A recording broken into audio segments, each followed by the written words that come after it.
नमस्कार दोस्तों। जैसा कि आप लोगों ने अपने कमेंट्स में ये कहा था कि सर एक कुंभ पर, महाकुंभ प्रयागराज पर एक निबंध बनाइए जिससे कि जानकारी मिल सके कि महाकुंभ पर किस प्रकार का वर्णन करना होगा निबंध में। तो देखिए, ये इस पर निबंध किसी प्रकार का बन सकता है। प्रयागराज महाकुंभ 2025 आस्था, संस्कृत एवं आध्यात्मिक विचार आ सकता है। प्रयागराज महाकुंभ 2025 से सामाजिक, आर्थिक, राजनीतिक लाभ आ सकता है। केवल महाकुंभ नाम से निबंध, किसी भी तरीके का निबंध आए, कुछ भी नाम से आए, अगर महाकुंभ या कुंभ के नाम से आ जाता है तो आप देखिए स्क्रीन में कुछ चीज़ें हैं जो मैंने लिखी हैं। ये स्क्रीन तो आपको छोटी लग रही होगी, लेकिन इसमें 500 शब्द हैं। ये कम से कम 500 वर्ड्स हैं। जब आप इसको लिखिएगा तो आप गिन लीजिएगा। मैंने तो गिना नहीं है, लेकिन चूंकि मुझ में लिखने की प्रैक्टिस है और मैं लिखता रहता हूं, तो मुझे पता है कि लगभग कितने वर्ड ये होंगे।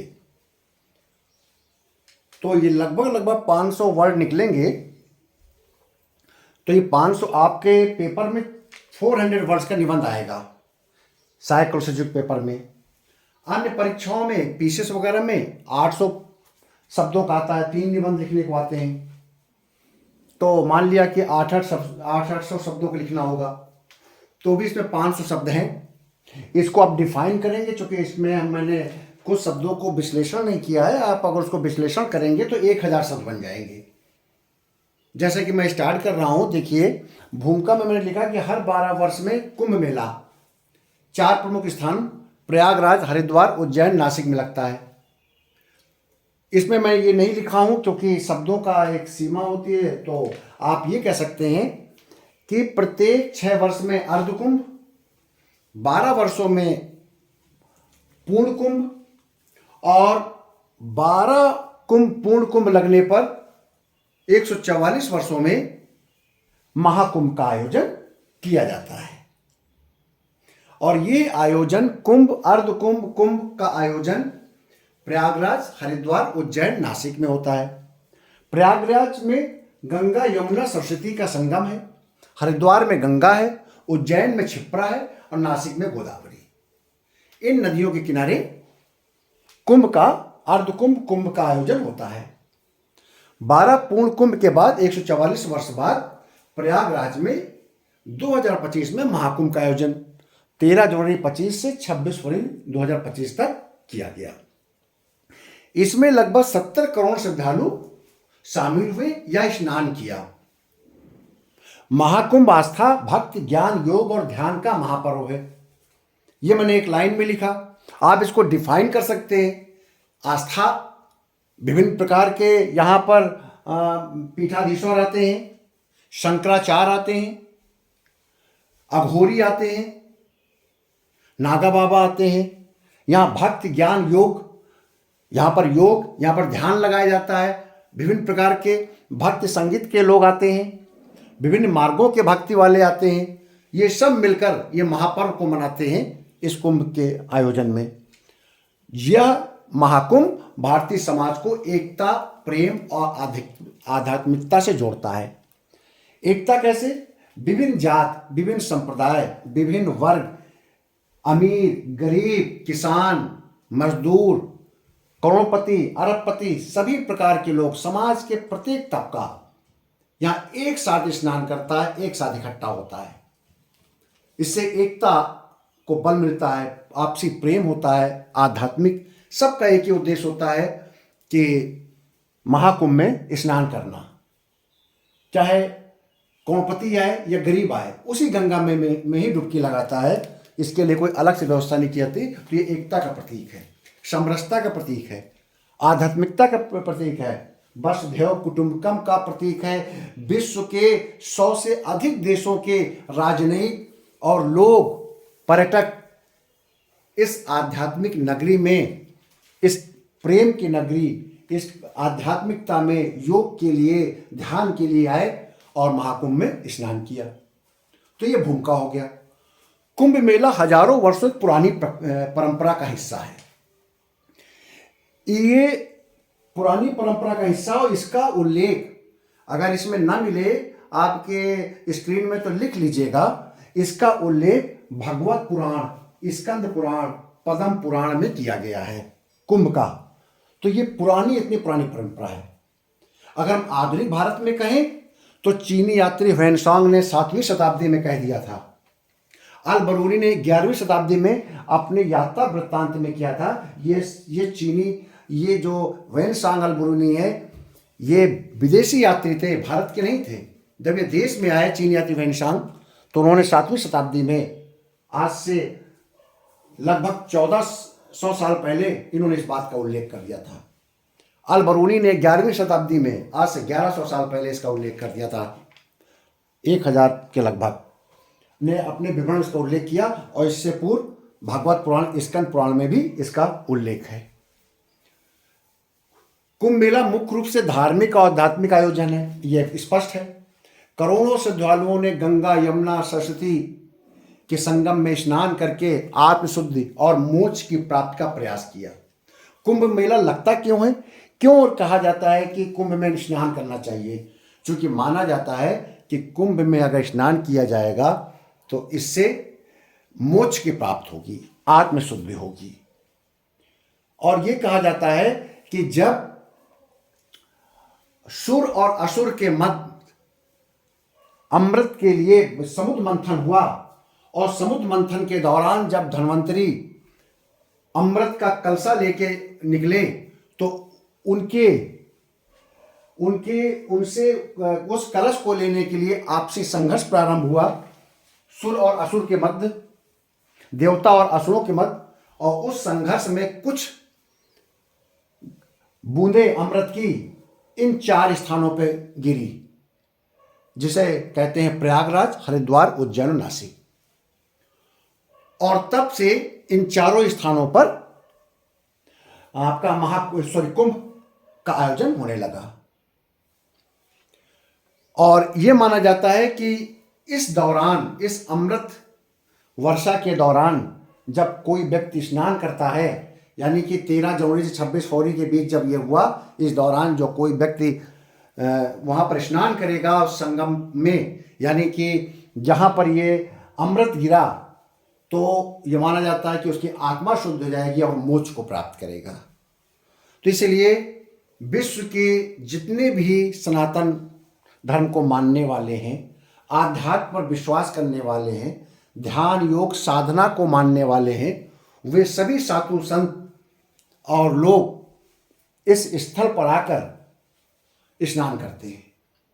और महाकुंभ में देश के विभिन्न वर्ग से जुड़े हुए, विभिन्न अखाड़ों से जुड़े हुए साधु संत, एक उनका एकत्रीकरण होता है, उनका समागम होता है। इसमें जूना अखाड़ा, निर्वाणी अखाड़ा, निरंजनी अखाड़ा, आनंद अखाड़ा, और भी पता नहीं कितने अखाड़े होंगे। सभी आपके शंकराचार्य आते हैं, विभिन्न नागा साधु संत आते हैं, विभिन्न संप्रदाय के साधु संत आते हैं और यहाँ के शाही स्नान में भाग लेते हैं। तो आप आध्यात्मिक महत्व समझ गए। महाकुंभ के सांस्कृतिक महत्व में ये भारत की संस्कृति की विविधता का परिचय देता है महाकुंभ। क्यों? क्योंकि हमारे देश में हर 5 किलोमीटर 10 किलोमीटर संस्कृति बदल जाती है, भाषा बदल जाता है। यहाँ तो हर राज्य की परंपराएं, लोकगीत, नृत्य, धार्मिक ग्रंथों का प्रचार प्रसार होता है। 1 से 2 महीने लोक संस्कृति का संवर्धन होता है, लोक कला का प्रदर्शन होता है, हस्तशिल्प को प्रोत्साहन दिया जाता है। तो विभिन्न हमारे देश के विभिन्न सांस्कृतिक विरासत को लेकर लोग यहाँ इकट्ठा होते हैं, विभिन्न राज्यों के लोग यहाँ पर इकट्ठा होते हैं, विभिन्न संप्रदायों को लोग इकट्ठा होते हैं, विदेश से नाराज जाते हैं अपनी संस्कृति को पल्लवित करने के लिए। इसका आर्थिक महत्व क्या है? प्रयागराज महाकुंभ के दौरान करोड़ों श्रद्धालुओं ने यहाँ पर डुबकी लगाई। माना जाता है कि 70 करोड़ से ज़्यादा लोगों ने प्रयागराज में आकर डुबकी लगाई है, जिससे स्थानीय और राष्ट्रीय अर्थव्यवस्था को लाभ हुआ। जिस देश के 70 करोड़ लोग एक जिले में एक जगह पर आएंगे, उससे कितना लाभ हुआ होगा, कितना ट्रांसपोर्ट को लाभ हुआ होगा, कितना आपको रेहड़ी पटरी वालों को, लोकल भोजनालयों को, आपके वहाँ के यातायात व्यवस्था में, वहाँ के लोक कला संस्कृति के लिए, आपके स्थानीय सामानों पर कितना बिक्री हुई होगी। तो इससे hotel, guest house, transport, guide, food industry सबको लाभ हुआ। पर्यटन में लगभग कहा जा रहा है कि 40 से 50% तक की वृद्धि हुई। स्थानीय व्यापारियों को बहुत अधिक लाभ हुआ, रोजगार के अवसर प्राप्त हुए, हस्तशिल्प, धार्मिक सामग्री, पारंपरिक वस्त्र, भोजन, स्थानीय यातायात साधन, स्ट्रीट वेंडर्स, फोटोग्राफर, रिक्शा चालकों को अस्थायी रोजगार मिला। कितनी बड़ी इकोनॉमी में परिवर्तन आया, आधारभूत ढांचे में परिवर्तन लाया गया, क्योंकि ये माना गया कि जिस देश में जिस स्थान पर 70 करोड़ लोग आएंगे एक माह के अंदर, तो उसके लिए आप किसी भी जिले की आबादी 30 से 40 लाख हो और वहां ये मान लिया जाए कि एक महीने के अंदर 70 करोड़ लोगों को आना है, तो कितनी अधिक डेंसिटी, कितनी अधिक उसका घनत्व बढ़ जाएगा। तो हमको कितनी सड़कें, पुल, रेलवे, हवाई अड्डे, आपका टेंट सिटी का विकास करना होगा। तो इन सब का विकास किया गया, इंफ्रास्ट्रक्चर बदलाव किए गए। जब मैं कह रहा हूं सड़कें, पुल, रेलवे, हवाई अड्डे, ये सब निर्माण हुए, तो कहा जाता है कि 14 नए फ्लाईओवर बनाए हैं सरकार ने, 6 अंडरपास बनाए, 200 से ज्यादा सड़कों का चौड़ीकरण किया। इस आयोजन को करने के लिए ऑनलाइन और डिजिटल इकोनॉमी को बढ़ावा मिला। आपको पता है कि जब 70 करोड़ लोग आएंगे तो अपनी जेब में धनराशि, पैसा लेके न चलकर, बल्कि डिजिटल इकोनॉमी द्वारा अपने मोबाइल से पैसे के लेन देन करेंगे, जिससे कि किसी प्रकार का घटना दुर्घटना ना हो सके। तो कितनी डिजिटल इकोनॉमी बढ़ावा मिला होगा इस देश में। कहा जा रहा है कि डिजिटल लेन देन का लगभग 30% की वृद्धि हुई, सरकारी राजस्व और निवेश में वृद्धि हुआ। तो ये इतना बड़ा आपको आर्थिक महत्व का आप बताया मैंने, इसको चाहिएगा तो आप विस्तार कर दीजिएगा अगर लॉन्ग ऐसे लिखना हो। यातायात साधन, आप लोगों ने पेपर पढ़ते रहते हैं, किस प्रकार से यातायात साधन, किस किस प्रकार के आपके रिक्शे वाले, ठेलिया वाले, साइकिल से, मोटरसाइकिल से, इनसे यात्रा कराई गई है। ये यातायात के साधन थे लोकल लेवल पर, जो कि समानता देखने को नहीं मिलता है। स्ट्रीट वेंडर्स अधिक से अधिक इसमें फले फूले, इनको व्यापार मिला, इनको रोजगार मिला। फोटोग्राफर, जो कि समानता कितने अधिक फोटोग्राफर लगे होंगे 70 करोड़ लोगों के फोटो खींचने के लिए, या वहां पर आए हुए आगंतुकों के फोटो को निकालने के लिए। रिक्शा चालकों को रोजगार मिला, आधारभूत संरचना का तो विकास वही हुआ। अब तीसरा आता है सांस्कृतिक महत्व में, महाकुंभ के महत्व में वैश्विक प्रभाव। ये महाकुंभ का केवल देश में प्रभाव नहीं, बल्कि विश्व प्रभाव पड़ता है। जब विश्व में किसी को पता चलता है कि इस देश में एक जगह पर एक माह में 70 करोड़ लोग इकट्ठा हुए हैं गंगा, यमुना, सरस्वती के स्नान के लिए, ऐसा ये देश आध्यात्मिक नगरी का देश है, ऐसा ये देश आपका योग का देश है, ये देश आपके साधना का देश है, ध्यान का देश है। इसीलिए यूनेस्को ने हमारे कुंभ को intangible cultural heritage of humanity कहा है। इंटेंजिबल, अदृश्य जो आपकी शक्तियां हैं, जो संस्कृति है, हेरिटेज, मानवता की अदृश्य संस्कृति की विरासत कहा है। महाकुंभ ने भारत की सांस्कृतिक और आध्यात्मिक शक्ति को विश्व पटल पर स्थापित किया है। 1993 में शिकागो में जब विवेकानंद ने अपना स्पीच दिया था, तो भारत की संस्कृति का पूरे विश्व में परचम फहराया था। सेम ऐसे ही महाकुंभ हमारी भारतीय संस्कृत आध्यात्मिक शक्ति को विश्व पटल पर स्थापित करता है। चूंकि इसका आध्यात्मिक इतिहास है, इसका पौराणिक इतिहास है, इसके इतिहास को नकारा नहीं जा सकता, क्योंकि 7वीं और 11वीं शताब्दी में इन्हीं वैश्विक यात्रा वृत्तांत लिखने वाले इतिहासकारों ने अपने यात्रा वृत्तांत में लिखा है। इससे धार्मिक और सांस्कृतिक पर्यटन को बढ़ावा मिला है। भारत में विश्व के अनेक देशों के लोग, अनेक धर्मानुयायी जो कृष्ण को, जो राम को, जो शिव को पूजते हैं, वो इस नगरी में आए और उन्होंने महाकुंभ में स्नान किया। महाकुंभ का आयोजन स्पिरिचुअल डिप्लोमेसी का हिस्सा बन गया है। आध्यात्मिक कूटनीति, ऐसे देशों के बीच में जहां पर इस सनातन धर्म को माना जाता है, उनके बीच में डिप्लोमेसी का कारण बन गया है। कोई देश अपने सनातन वर्ग को प्रभावित नहीं करना चाहता, उनकी नाराजगी नहीं लेना चाहता, क्योंकि हर विश्व के लोग को के जगहों पर, हर विश्व में तमाम जगहों पर वोट का जो राइट है वो कहीं ना कहीं हितों से जुड़ा रहता है। तो ये एक स्पिरिचुअल डिप्लोमेसी का हिस्सा बना है। वैश्विक मीडिया कवरेज किया गया है। हमारे इस महाकुंभ के वैश्विक प्रभाव इसलिए है, CNN, BBC, डिस्कवरी, जियोग्राफिक, ये चैनल है जो विलक्षणता को ढूंढते हैं। डिस्कवरी और जियोग्राफिक विलक्षणता को ढूंढते हैं, तो वो लोग भी यहाँ पर, उनके भी कैमरामैन और उनके भी कवरेज कर रहे हैं मीडियामैन। महाकुंभ में 100 से अधिक देशों के राजनयिक और विदेशी पर्यटकों ने भाग लिया है। महाकुंभ ने योग, ध्यान और आध्यात्मिकता को विश्व स्तर पर प्रचारित किया है। ठीक है, जब आप इसके सांस्कृतिक के साथ साथ सामाजिक पहलू पर बात करेंगे तो सांस्कृतिक आदान प्रदान तो होता ही होता है। आपके महाकुंभ से विभिन्न राज्यों, देशों में आने वाले लोगों के बीच में सांस्कृतिक आदान प्रदान हुआ है। धार्मिक एकता बढ़ी है। सभी जातियों, वर्ग और समुदायों के लोग समान रूप से इसमें भाग ले रहे हैं। उसमें न हिंदू है, न उसमें गरीब है, न उसमें दलित है, न उसमें अगड़ा है, न पिछड़ा है, न गरीब है, न अमीर है। जिसको जैसे मौका मिल रहा है, जिस साधन से मौका मिल रहा है, वो महाकुंभ की ओर जा रहा है। 15-15 किलोमीटर की अगर लाइन लगी हुई है, जाम लगा हुआ है, तो कुछ नहीं पता कौन गरीब है, कौन अमीर है। कहीं कोई अंतर नहीं हो रहा है। जिसको जहां मौका मिल रहा है वो वहां स्नान कर रहा है। तो ये एक प्रकार का धार्मिक एकता ही नहीं, ये एक प्रकार की धार्मिक एकता इस प्रकार की एकता है जिस धार्मिक एकता के ऊपर जाति, वर्ग और समुदाय गौण हो गए हैं, इसके अंदर समाहित हो गए धार्मिक एकता में, इससे इन जाति, इन धर्म और वर्ग के बीच में सहिष्णुता को बढ़ावा मिल रहा है। सबको महत्व दिया गया है। इससे शिक्षा का प्रसार भी हुआ है। इस सामाजिक महत्व, सांस्कृतिक महत्व से धार्मिक सामाजिक संस्थाएं जन जागरण के लिए इस महाकुंभ मेले में 1 महीने से अपने कार्यक्रम चला रहे हैं, ज्ञान दे रहे हैं। योग के, आयुर्वेद के, ध्यान के शिविर लगाए गए हैं। विचारों का आदान प्रदान हो रहा है। वैश्विक स्तर पर एकता और सहिष्णुता की बातें हो रही हैं। तो यह भी एक महाकुंभ का लाभ दिख रहा है, महाकुंभ के मायने दिख रहे हैं। अगर अपने निबंध को विस्तार देना है तो आप बताइएगा कि बड़े स्नान किस किस दिन थे।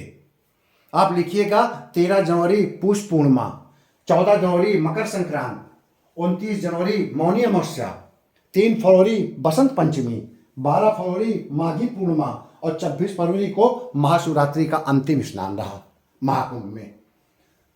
और ये सारे स्नान मिलाकर लगभग 70 करोड़ के लोगों ने संगम में डुबकी लगाई। ठीक, और निष्कर्ष निकालने से पहले, अंत में निष्कर्ष भी निकाला जाता है, उससे पहले लिखिएगा कुंभ मेला का जो मॉडल है वो लोगों के लिए अध्ययन का विषय बन गया है, शोध का विषय बन गया है। जहां पर 70 करोड़ लोग इकट्ठा हुए हों, वहां पर किस प्रकार से सामाजिक, आर्थिक, राजनीतिक स्ट्रक्चर तैयार किया गया होगा, कैसे संचालन किया गया होगा, उतने से क्षेत्रफल में किस प्रकार से आवागमन के साधन तैयार किए गए होंगे और कैसे इतना भव्य कार्यक्रम हो गया जो कि कई देशों की आबादी के बराबर, लोग के बराबर पहुंच गए लोग वहां पर। ये एक आदर्श मॉडल के रूप में इसको अध्ययन किया जा रहा है। कैसे भीड़ का प्रबंधन किया गया, कैसे आपदा का प्रबंधन किया गया, स्मार्ट सिटी मैनेजमेंट का प्रबंधन किया गया, पब्लिक हेल्थ प्लानिंग की गई, ये सभी चीजें प्रशंसनीय हैं। आप लिखिएगा कि एक अद्भुत कार्यक्रम था, यह अद्भुत समारोह था 1 माह का, जिसमें भीड़ का बेहतरीन प्रबंधन, आपदा का बेहतरीन प्रबंधन, स्मार्ट सिटी का मैनेजमेंट किया गया, पब्लिक हेल्थ प्लानिंग की गई। इसके लिए 4000 हेक्टेयर क्षेत्र, मेला क्षेत्र को एक नया जिला बनाया गया, जिसमें सड़क, बिजली, पानी, संचार, स्वास्थ्य की सुविधाएं दी गई। 50,000 से कहीं ज्यादा अधिक सुरक्षा कर्मी लगाए गए।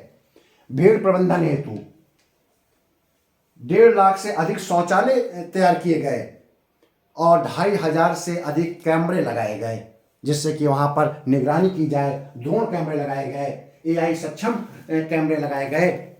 अंत में हम कह सकते हैं प्रयागराज महाकुंभ 2025 केवल धार्मिक आयोजन नहीं, बल्कि भारत का सांस्कृतिक विरासत आर्थिक विकास एवं वैश्विक छवि को विश्व पटल पर प्रदर्शित करने का ऐतिहासिक अवसर रहा। यह आयोजन आध्यात्मिक, सांस्कृतिक, आर्थिक, वैश्विक एवं पर्यावरणीय दृष्टिकोण से पूर्णतः सफल रहा। महाकुंभ 2025 भारतीय सांस्कृतिक एकता और सहिष्णुता का अद्वितीय उदाहरण है। ये लिखकर आप निबंध को समाप्त करेंगे। बहुत बहुत धन्यवाद।